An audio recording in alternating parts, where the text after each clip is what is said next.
Okay, switching out of microcontrollers and back to client libraries and language support. We're going to hear from Minggang Wang from Intel about Node.js client and web bridges. Thank you. Hello, everyone. I know it's almost lunchtime, so let's get started quickly. Welcome to my presentation, and I'm very happy to be here. This is my first time to join the ROS conference. I'm very honored and excited. So today, my name is Minggang, and I'm a software engineer from Intel. I'm going to show what we have done on ROS2. To be specific, what we have done to make ROS be more friendly to web. We have done two packages to make it possible to integrate web technology into ROS. So why do we want to do that and how? Let's go to the next page. Okay, this is the agenda. A bunch of items. Looks like there are a lot of contents, but I promise each page would be simple and straightforward. I'm going to talk about who we are, why we choose Node.js client, what developers can benefit from it, and what we have done to make it happen. There is also a high-level design principle and architectural design, a complete feature list, and a video demo to show you what the idea is. And also I'm gonna talk about the performance because as we all know, performance is always important. So let's get started to the very first one of the real pages. So like I said, I'm from Intel and I'm a software engineer. When Intel is mentioned, I believe chip is always uppermost in the minds of people. But there are a lot of people like me are doing software development in Intel. And we have contributed to many open source projects, big or small. For example, Intel is the top one contributor to Linux kernel for years. So I guess you are familiar with the brands and the logos on the bottom of this page, like the Linux operating system, the Chrome browser, and the Android. The OTC contributes to this project a lot. As I'm from the web team of OTC, we do web technology in every layer of software where it's necessary to do so. We want to make sure web is open, secure, and runs in good performance. So I highlight two logos here, the ROS2 and the JavaScript. So my presentation is all about the combination of these two. So why do we use Node.js and the web in ROS?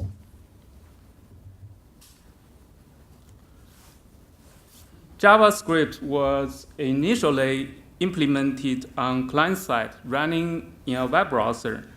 But after Node.js was invented, everything changed. It enables developers to write server-side code to be a full-stack developer. Node.js itself is built on Google V8 engine, featuring event-driven programming and high concurrency. For the benchmark on the right, we can see the Node.js is faster than most of the script languages in most cases,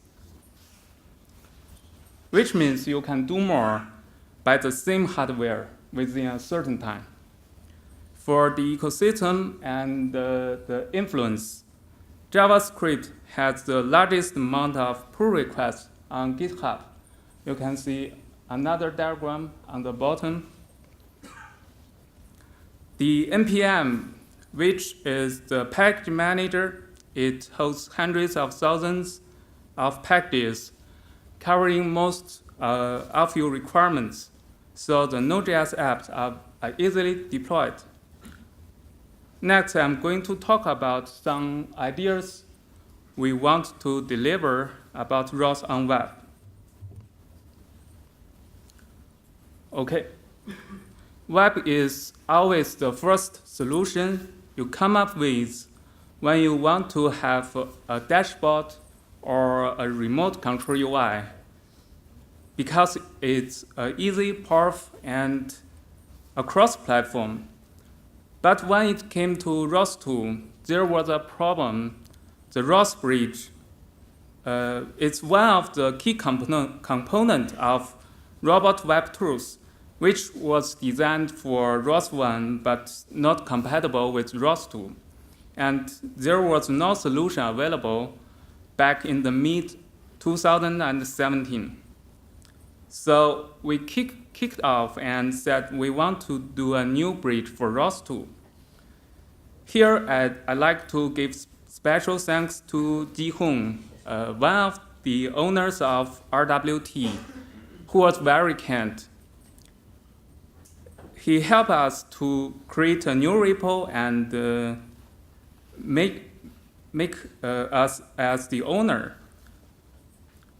Here, I'm assuming you know the ROS bridge is a bridge on the server side to expose major ROS1 features in a web browser.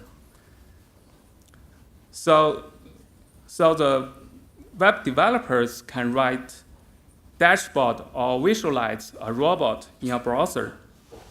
We investigated the ROS bridge and find out it would be easier to write a ROS2 bridge if a Node.js client were already there.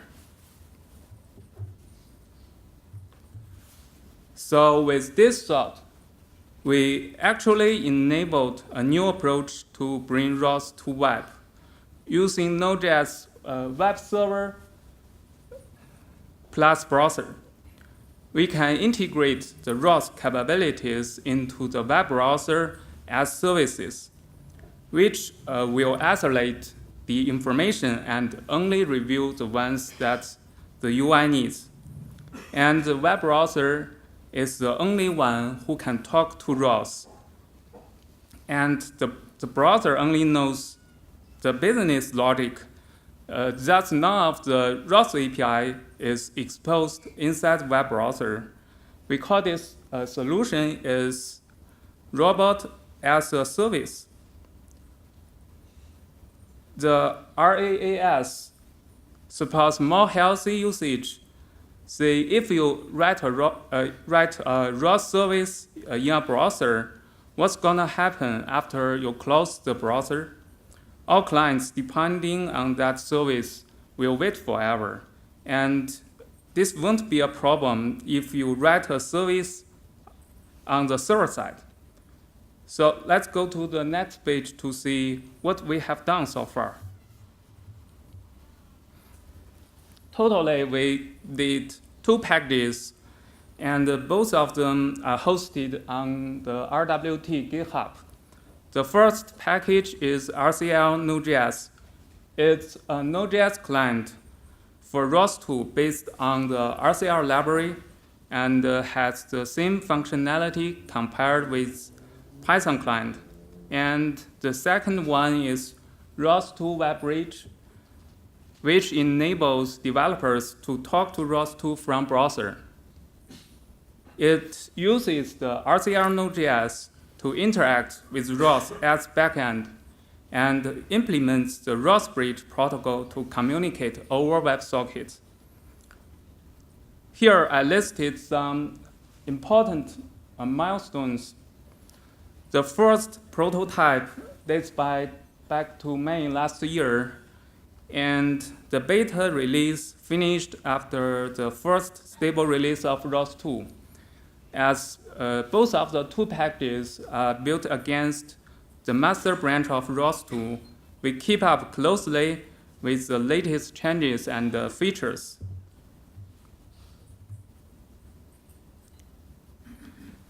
Okay, here I'm going to show some principles in design we followed during the implementation. in the Euro of ROS1, if you want to implement a client of ROS, you have to start from scratch because there was no middleware. But now we have the RMW layer in ROS2 and the RCR library on top of it. So as the RCR library is written in C language and implements the behavior of ROS concepts that are non-platform specific. So we use Node.js to wrap it and to make it as fast as possible. An advantage of Node.js solution is that it's asynchronous rules, so the main thread never gets blocked. We also take the advantage of those in ROS programming. You can use promise to wait for an upcoming notification to take further action. And also we decided to integrate the IDL generator in our project. So you don't have to run the generator to generate the source code of the messages, which is more convenient. And debugging, it's very important to developers. User-friendly debugging can dramatically shorten the cycle of development. Node.js is famously known as easy to debug, and we also added some extra facilities to help developers to debug in RCR Node.js. The diagram on the right shows the framework of RCR Node.js. The red part is the Node.js main thread. The red part is the worker thread, which pulls the events from the RCR library in background. And the horizontal line separates the JavaScript from the C++. We bind the C interfaces to the JavaScript side. As a result, we can write a ROS app in a very easy and effective way. You can see the code here is only 9 lines to create a node and to construct a publisher to send a topic of string type. All right, let's move on to go through the framework of the web bridge. Overall, the bridge is compatible with the protocol of ROS1. It's fast, simple, and written within a small amount of code. This diagram shows the whole picture that how browser talks to ROS by the RCR Node.js client. When talking to ROS through ros-i, which is a JS library running in browser, the command will send to the server over WebSocket. The data format complies to the ROS bridge protocol. When receiving the data, the bridge will extract its operation code, which indicates the wanted action, and map it to the corresponding JS interface. Hence, the workload of the bridge is pretty lightweight. It acts as a proxy to delegate the command to the Node.js client.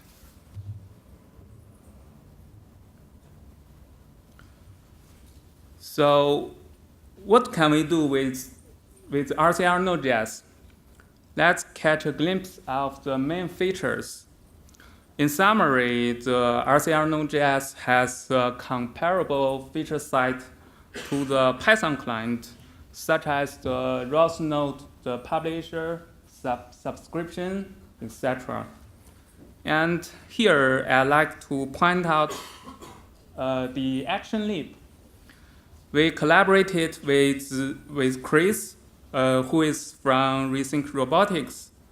Through migrating the action lib Node.js module, we integrated and exposed the client and the server interfaces through ROS node. I think the RCR Node.js is the first one to implement this feature. Beyond the features here, we also did performance benchmark on different ROS clients. Here we compared the 3 clients, the C++, Python, and Node.js. The test case here is to publish topic with large binary data, and the diagram below shows the time and the memory consumption when running the test case. From the left column chart, we can see that the Node.js client took longer time than the C++, but close to it and much more ahead of the Python client. It's about 2 times faster. And the red column chart shows the memory consumption.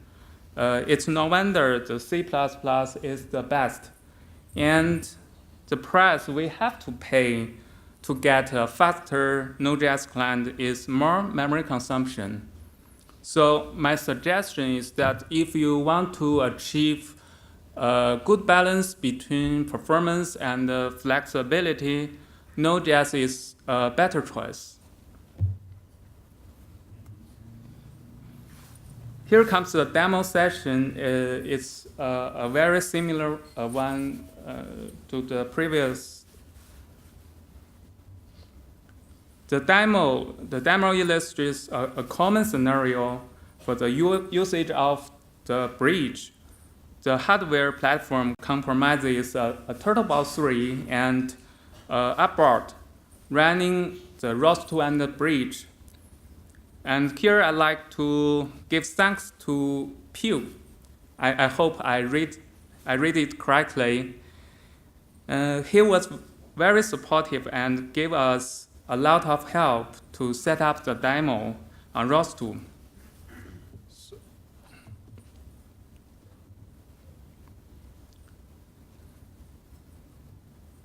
Okay. Through the video, we can see the left part is a web page running on an Android tablet, and the right part is the Turtlebot 3 platform. And by leveraging the ros-i and the ros2d.js, we can control the motion of the Turtlebot and visualize it through the ros2d.js in the browser. And you can run the web app wherever there is a browser. And you can also get a simple demo on our GitHub repo.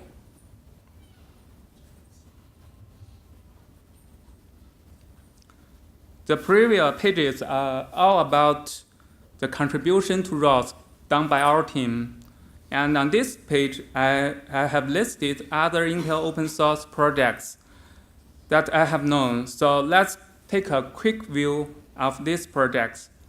There are ROS service and bridge about AI, machine learning, computer vision, publisher of dedicated AI hardware manufactured by Intel, and the publisher of a 3D camera made by Intel, navigation stack for ROS2, and there is also an open source robot. You can see the picture on the right. It's open source both in hardware and software.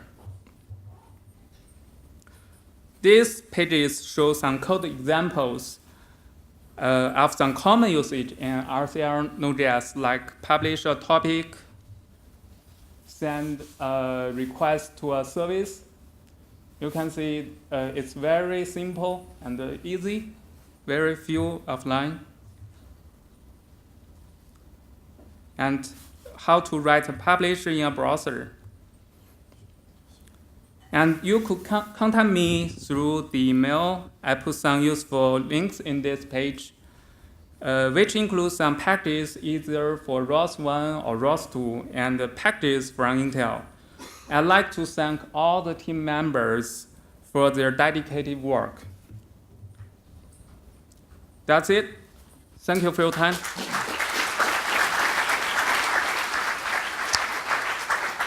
We'll take one quick question over here.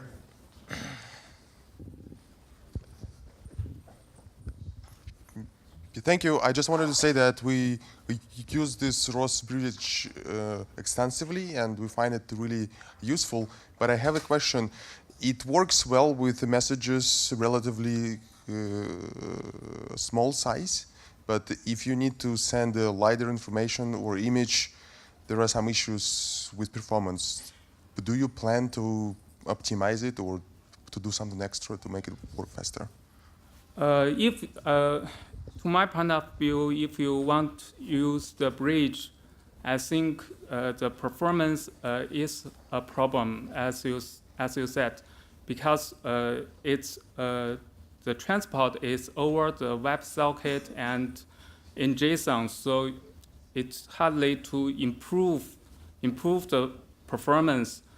I suggest you can, if you use the web solution, you can use some web standard protocol, like use the video tag to streaming the video to the web browser instead of transfer it through the bridge.